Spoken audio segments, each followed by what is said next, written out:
হরে কৃষ্ণ। নমস্কার বন্ধুরা, আমি আবারও চলে আসলাম একটি নতুন রেসিপি নিয়ে। এই দেখুন, এখানে আমি ময়দা নিয়েছি। আজকে আমি কাশ্মীরি দুকা বানাবো।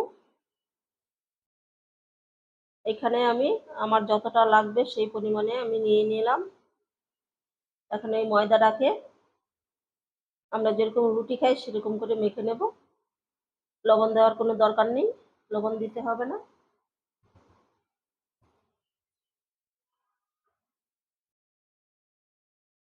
এই যে আমি জল দিয়ে দিয়ে ডোটাকে মেখে নেব।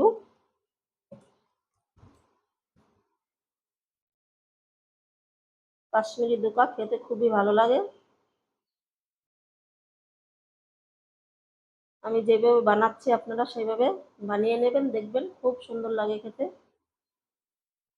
আর এই কাশ্মীরি দুকাটা মায়াপুরের একদম বিখ্যাত একটি রেসিপি।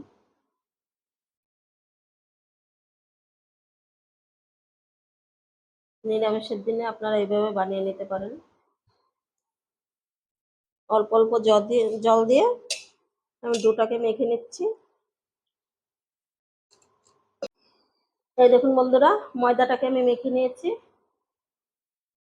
যেরকম রুটি করিস তার থেকে একটুখানি নরম করেছি। এরকম হাতে লেগে যাবে।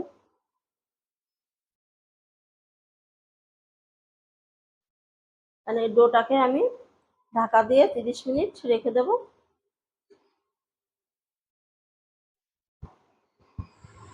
ময়দাটাকে আমি রেস্টে রেখে দিয়েছি। এখন একটা মশলা রেডি করে নেব। এই দেখুন, কয়েকটা কাজু বাদাম নিয়েছি, 4টে কাঁচা লঙ্কা, আর একটু বড় সাইজের অর্ধেকটা টমেটো নিয়েছি, আর জিরে। এগুলোকে এখন আমি একটা মিক্সিং জারে পেস্ট বানিয়ে নেব।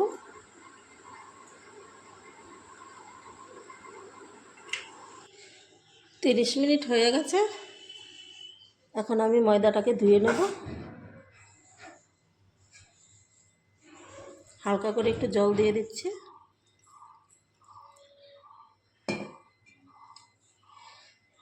এবার ময়দাটাকে চটকে নেব। এভাবে করে চটকাতে হবে।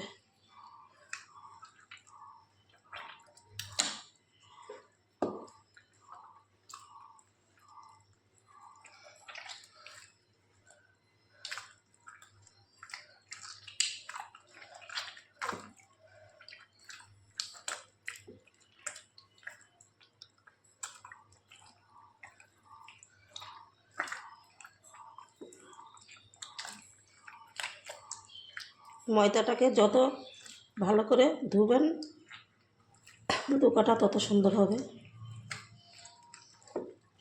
ভালো করে চটকে নিতে হবে।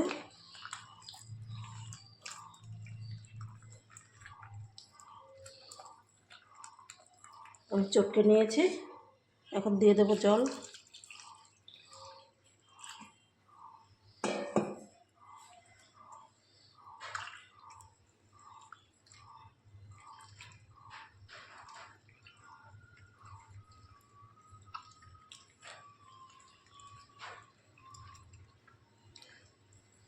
এই যে সাদা জলটা ফেলে দিতে হবে। আমি জলটা ফেলে দিচ্ছি। সাদা জলটা ফেলে দিলাম। আবারও চটকে নেব।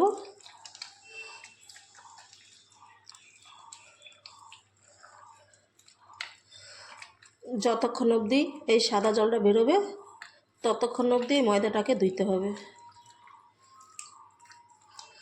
বারবার চটকাতে হবে, বারবার ধুতে হবে।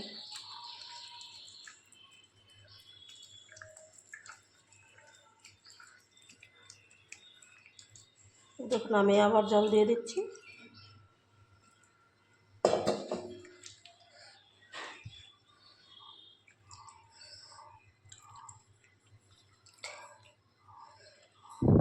এই ময়দাটাকে যতক্ষণ সাদা জল না বেরোবে ততক্ষণ আমি ধুয়ে নেব।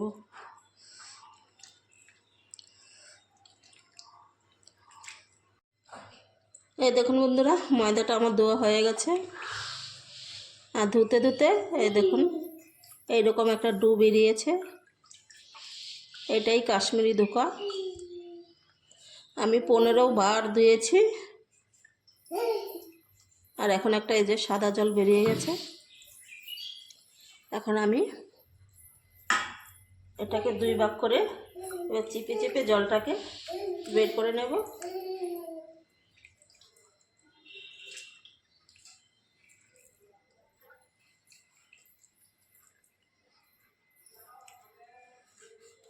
এই দেখুন, এইটাকেও চিপে নিচ্ছি।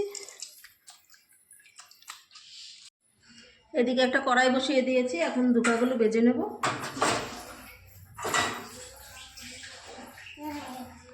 তেলটা গরম হয়ে গেছে, আর এই দেখুন এক টুকরো ধোকা আমি নিয়ে নিলাম, আর এইভাবে ছিঁড়ে ছিঁড়ে দিয়ে দেবো।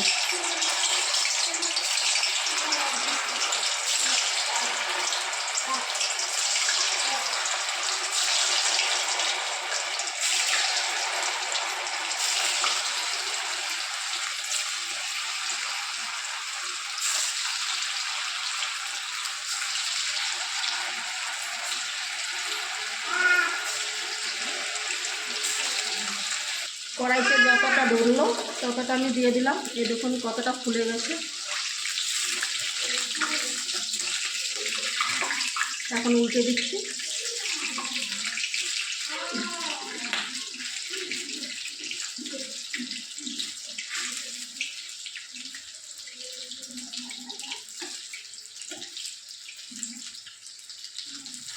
আর যখন ধোকাগুলো ভাজবেন তখন মিডিয়াম আঁচে রেখে তারপরে ধোকাগুলো ভাজতে হবে। আর উল্টে পাল্টে হালকা হালকা লাল লাল করে এই ধোকাগুলো ভেজে নেব।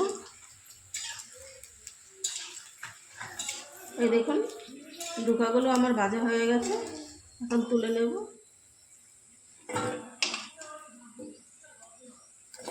আর এক একটা ধোকা দেখুন কি ফুলেছে। আমি আবারও দিয়ে দেব। এই দেখুন এভাবে ছিঁড়ে ছিঁড়ে একটু একটু করে দিয়ে দিতে হবে।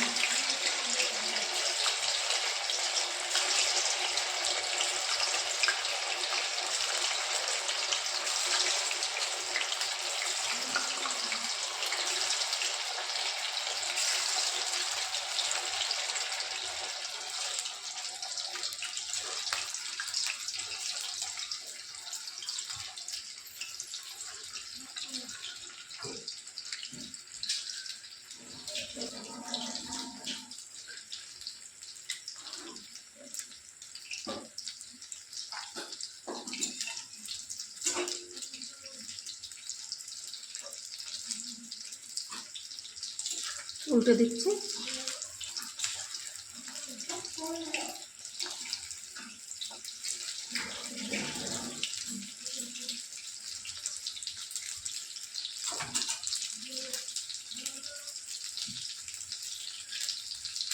আগের মতন আমি এটাকেও লাল লাল করে ভেজে নিচ্ছি। এই দেখুন এইগুলো ভাজা হয়ে গেছে, এখন তুলে নেব।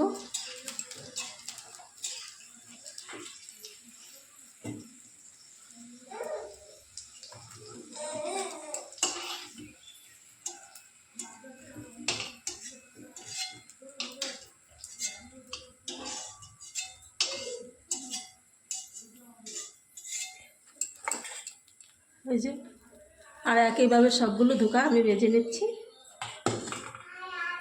এই দেখুন বন্ধুরা, ধোকাগুলো আমার সব ভাজা হয়ে গেছে, আর দেখুন গামলাটা ভর্তি হয়ে গেছে, কতগুলো ধোকা হয়েছে। এখন আমি ওই তেলেই আলুটা ভেজে নেব।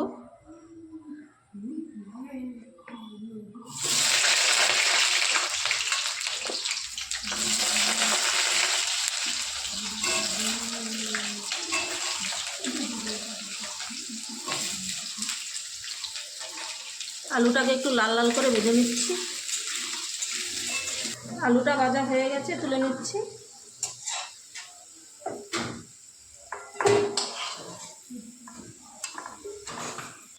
এই তেলেই আমি রান্নাটা করে নেব। দিয়ে দিচ্ছি একটা তেজপাতা,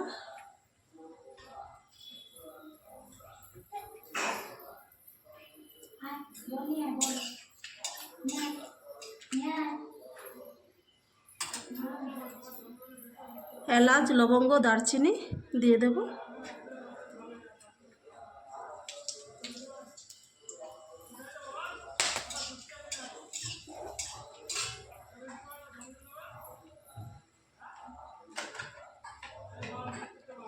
দিয়ে দিচ্ছি সাদা জিরে।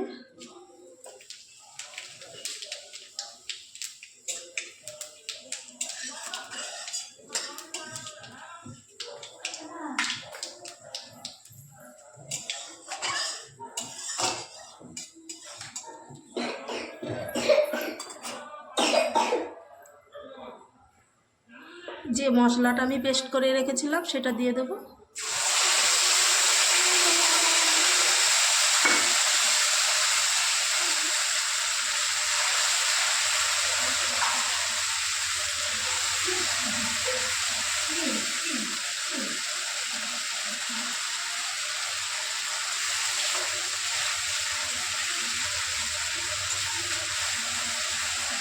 মশলাটাকে আমি 2 মিনিট ভেজে নিচ্ছি। মশলাটাকে আমি 2 মিনিটের মতন ভেজে নিয়েছি। এখন দিয়ে দেব গুঁড়ো লঙ্কা, ঝাল লঙ্কাটা দিয়ে দিচ্ছি। দিয়ে দেব একটু আদা গুঁড়ো,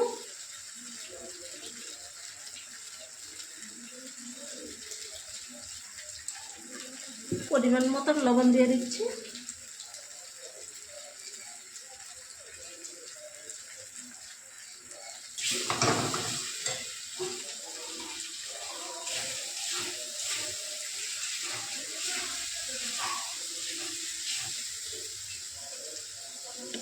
হালকা একটু জল দিয়ে দেবো। জল দিয়ে ভালো করে কষিয়ে নেব।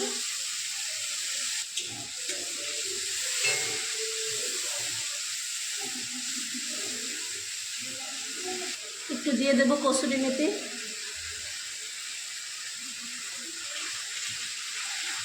একসঙ্গে ভালো করে কষিয়ে নিচ্ছি।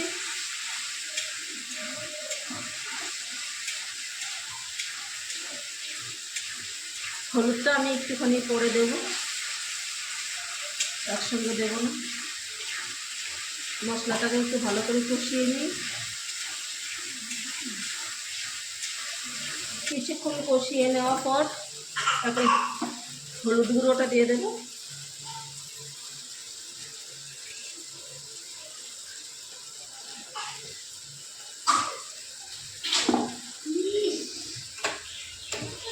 আর দিয়ে দিচ্ছি আলুটা।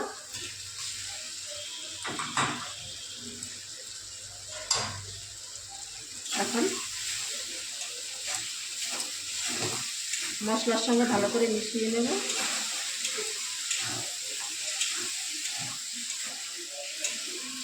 কাজু বাদাম দেওয়া আছে তাই নিচে একটু লেগে যাচ্ছে।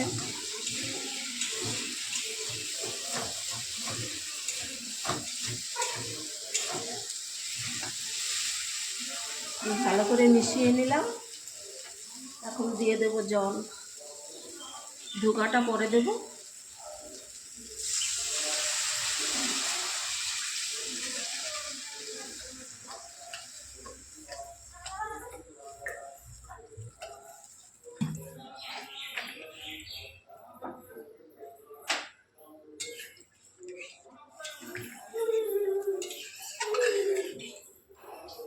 ঝোলটা যখন ফুটে উঠবে তখন আমি ধোঁকাগুলো দিয়ে দেব।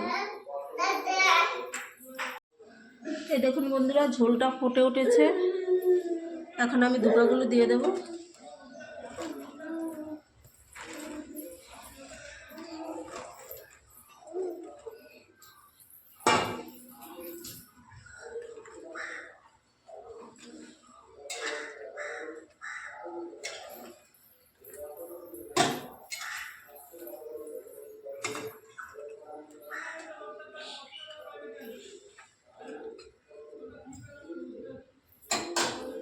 ধোঁকাটা দিয়ে ঢেকে আমি কিছুক্ষণ রান্না করে নেব।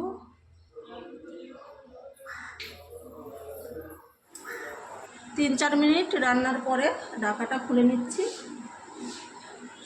এই দেখুন, এখন কিন্তু আস্তে আস্তে কমে যাবে। এখন একটু নাড়িয়ে চাড়িয়ে দেব।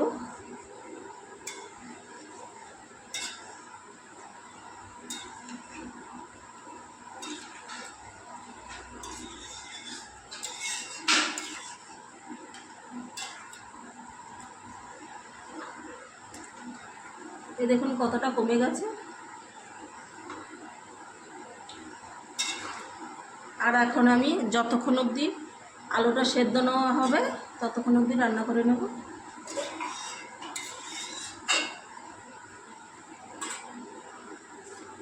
আবারও ঢাকাটা দিয়ে দিলাম। আমি কিছুক্ষণ রান্না করে আলুটাকে সেদ্ধ করে নিয়েছি। এই দেখুন আলুটা সেদ্ধ হয়ে গেছে।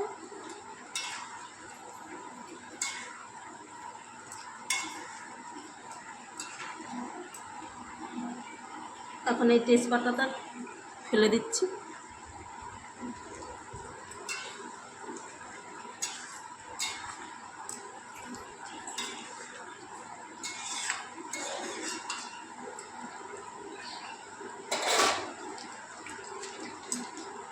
এখন দিয়ে দেব গরম মশলা।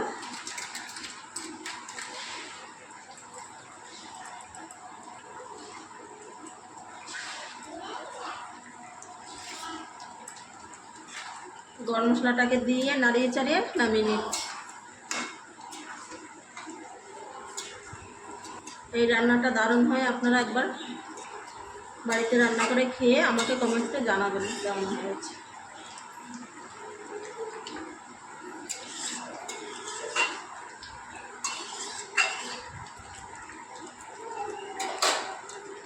এখন আমি নামিয়ে ফেলবো। এই দেখুন বন্ধুরা, ধোকাটাকে আমি একটা পাত্রে ঢেলে নিয়েছি। ঘরে মাত্র কিছু না থাকলে শুধু যদি ময়দা থাকে আপনারা কিন্তু এভাবে নিরামিষ দিনে বানিয়ে নিতে পারেন, খুব সুন্দর হয় খেতে। আর আজকে আমার এই ধোকার রেসিপিটা আপনাদের কেমন লাগলো কমেন্ট করে জানাবেন। ভালো লাগলে লাইক কমেন্ট শেয়ার করে দেবেন আর আমার পাশে থাকবেন সব সময়। আজকের রেসিপিটা এইখানেই, দেখা হবে অন্য কোনো রেসিপিতে।